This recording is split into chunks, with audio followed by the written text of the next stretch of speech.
우크라이나 출신 귀화 여성이 일본 미인 대회의 대상을 차지하면서 현재 일본 사회에서는 심각한 논란이 되고 있다고 합니다.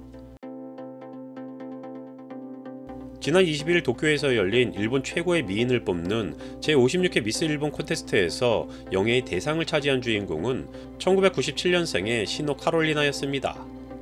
외모에서도 바로 알 수 있듯이 시노 카롤리나는 순수 일본인이 아니라고 하는데요. 시노의 부모는 원래 모두 우크라이나인이었으나 그의 어머니가 이혼한 뒤 일본인 남성과 재혼하면서 5살 때부터 일본 아이치현에서 자랐고 2022년이 되어서야 일본 국적을 취득했다고 합니다. 시노 카롤리나는 어렸을 적 어머니가 우크라이나어를 사용해도 자신은 어색하게라도 일본어를 사용하곤 했었다고 하는데요. 그는 중학교 3학년 때 모델 활동을 시작했고 2020년쯤부터 SNS에서 인지도를 쌓으며 활동을 넓혀왔다고 합니다.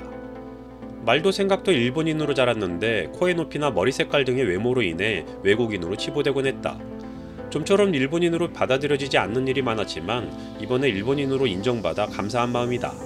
그간 내 정체성에 대해 고민해왔는데 모델이라는 직업을 가진 후 내가 가진 개성을 받아들일 수 있었다.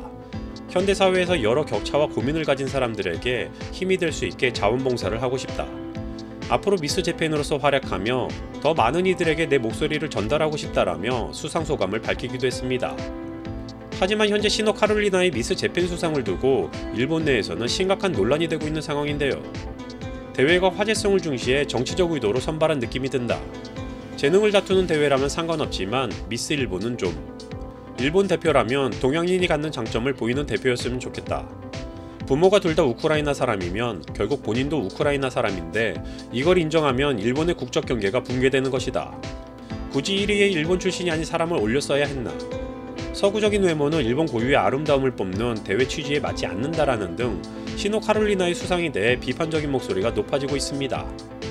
물론 일부 네티즌들은 일본 국적을 가진 만큼 인종은 상관없다. 축하한다. 앞으로 활약을 기대한다. 운동선수도 외국인을 받아들이는데 미인 대회라고 달라질 이유가 없지 않나라며 그의 수상을 축하하고 앞으로의 활약에 대해서도 응원하는 이들이 있기는 하지만 전혀 다른 외모를 가진 사람이 일본을 대표하는 대회에서 입상을 했다는 것에 대한 반감이 쉽게 가라앉을 것 같지는 않는 상황입니다. 한편 일본의 미인 대회에서 다문화 가정 참가자가 우승을 차지한 건 이번이 처음이 아니라고 하는데요.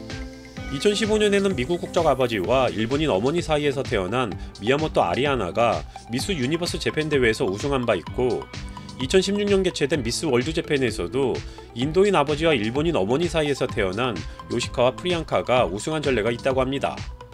아직까지는 상당한 거부감을 표하는 이들이 있기는 하지만 이렇듯 일본 내에서 다문화 가정 출신들이 활약하는 것은 점차 꽤나 긍정적인 반응을 이끌고 있으며 일본 못지않게 보수적인 면이 다분한 우리에게도 적지 않은 시사점을 주고 있는 것 같습니다.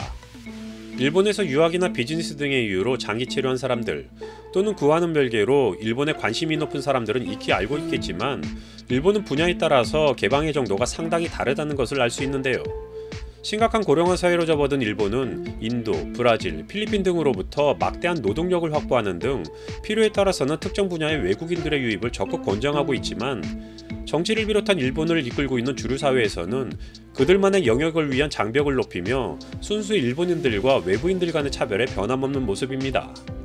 물론 특정 분야에서 간혹 이벤트성으로 예상치 못한 일들이 벌어지기도 하지만 그것이 현재의 일본 사회를 대변할 수는 없는 것이고 문화적인 측면에서는 상당히 개방적이고 서구화된 일본의 이면이 실제로는 상상 이상으로 보수적이라는 것은 공공연한 비밀 같은 것으로 느껴지기도 합니다. 이번 우크라이나 출신의 미스 재팬 수상을 놓고 보자면 어느 네티즌의 지적처럼 화제성을 중시해 뽑힌 것 같다라는 의견을 마냥 쉽게 무시하기만도 어려울 것 같습니다. 한편으로는 오래전부터 탈아시아를 꿈꾸며 스스로 서구인이라고 착각했던 일본이라는 관점에서 보자면 과연 대회에 참가했던 다문화 가정 출신들이 지극히 동양인의 외모였었다면 수상자로 이름을 올릴 수 있었을까라는 생각이 들기도 합니다. 변화를 위해서라면 작은 것에서부터라도 시작해야 한다는 말에는 적극 동의하지만 과연 이러한 일들이 다양성과 존중을 위한 변화인지는 생각해볼 필요가 있을 것 같습니다. 한편으로는 아직까지도 일본 사회 내에서의 차별에 대해 증언하고 있는 제일교포들의 안타까운 생활을 들여다보면 일본 사회의 다양성과 개방이라는 의미는 아직까지는 한쪽으로 치우친 느낌을 쉽게 지울 수는 없을 것 같은데요. 과연 일본과 비교해서 우리나라는 이러한 차별에서 얼마나 자유로울 수 있는지 스스로를 되돌아보는 시간을 가져보며 영상 마치겠습니다.